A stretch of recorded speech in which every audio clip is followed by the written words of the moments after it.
the Texas legislature passed a bill to crack down on the trafficking of abortion drugs into the state of Texas. It's known as the Woman and Child Protection Act, also known as HB 7. But catch this bill allows citizens of Texas to sue abortion drug companies and activists who illegally kill preborn babies, even if those individuals are hiding in other states. Well, now the bill is heading to the desk of Governor Greg Abbott for his signature. And the question is, how significant is this bill? And with me now to discuss it is Texas State Representative David Spiller. He represents the 68th District of Texas. Representative Spiller, welcome to Washington Watch. Thank you so much for joining us. Thank you for having me, Jody. All right, I gave a quick little summary of the bill, but what more can you tell us about it? Well, the bill was filed in the regular session. In Texas, we have a regular session, and then if there's some other things that we didn't get done and the governor wants to address, he can call us back into special session. So here, there were a number of things that we dealt with in the special session, including first and foremost, the flooding and the issues that happened in the Texas Hill Country, Central Texas. We also took up congressional redistricting, but there were several other matters that were on the governor's call, including this idea that we need to ban these abortion pills in Texas. And so I'm pleased and proud that Governor Abbott put that on the call. I'm pleased and proud that the chair, Representative Jeff Leach, did a fantastic job with this bill. And I want to thank the Speaker, Dustin Burrows, for ensuring that this thing got across the finish line. Well, this really is a big deal. It's obviously a very serious issue. Probably a much bigger issue than some people realize. As I understand, there's some 19,000 abortion drug orders that are trafficked into Texas from other states and perhaps even other countries each year. That's a lot. That's probably a lot more than some people might think. What are you hearing?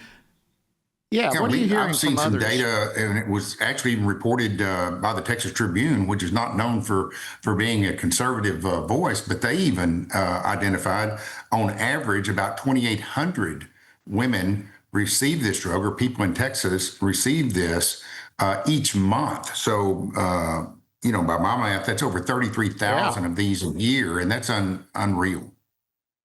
Yeah, so all right, that's almost doubles the number that I had seen. And who knows where all this is coming from. But the point is, this is a huge issue. I think probably much bigger than most people realize. So what is the, not so much from the legislature, but from the people of Texas themselves? Are you hearing from your constituents? What are you hearing? Are they supportive of this piece of legislation?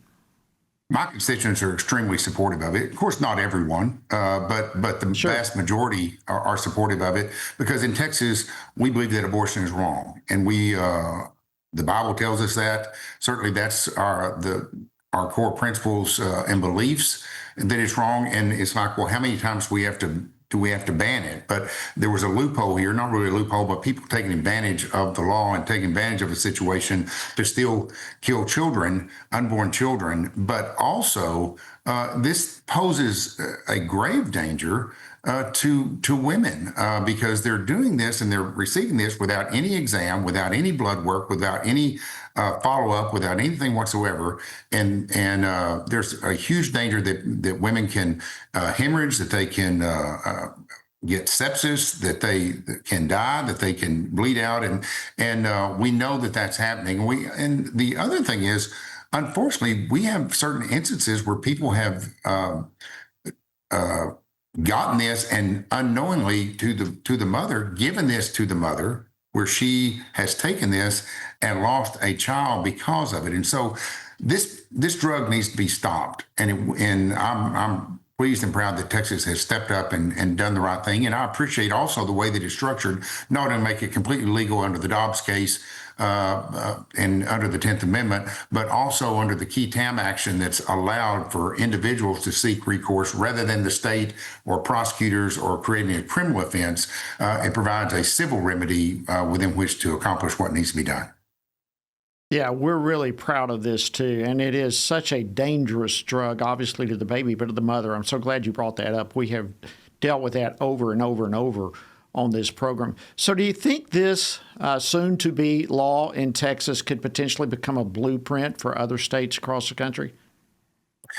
I think so. It's a fairly detailed bill, but when some bills, when you read them, they're kind of patterned just for Texas, or the bills I read, and are just for our statutes. This bill could be adopted by any state. Any state could do this same exact thing. And I, as a co-author to the bill, working with Representative Leach, I certainly hope that that happens. I hope that that occurs because Texas needs to lead the way. We feel that we do in many respects. There are a lot of bills that we have done and done recently that I feel like have set an example for other states in our country. But certainly this is one of those bills that needs to be followed by other states. Absolutely. So once this is signed by Governor Abbott, when will it take effect? I believe I'll have to look at that. I should have checked. I don't know if it's, most of the time it's 90 days after it's signed. I think that's probably the case unless you have 2/3 vote. We didn't have 2/3 vote. The Democrats in the Texas House didn't care much for this bill. We even had a couple of Republicans that didn't vote for it, but we didn't get that 2/3. So that means generally you have to wait 90 days after the governor signs it. So I anticipate, therefore, just in the interest of lives saved, the Governor Abbott's going to want to sign this one pretty quickly. Wow.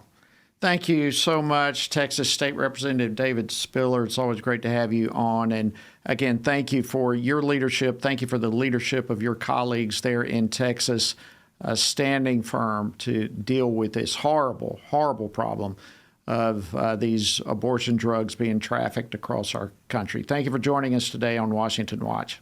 Thank you for having me. And thank you also, Jody, you do a great job, but also for bringing this to the attention of the American people. Our pleasure. Thank you, sir. God bless. All right. By the way, we here at FRC, we have a petition calling on the Trump administration to restore and strengthen the FDA safety standards for the abortion drug. We're asking them to direct the Department of Justice specifically to enforce the Comstock Act and to protect states' rights on all of this. You can sign the petition. We urge you to come on board, sign the petitions. Text the word LIFE. Text LIFE to 67742.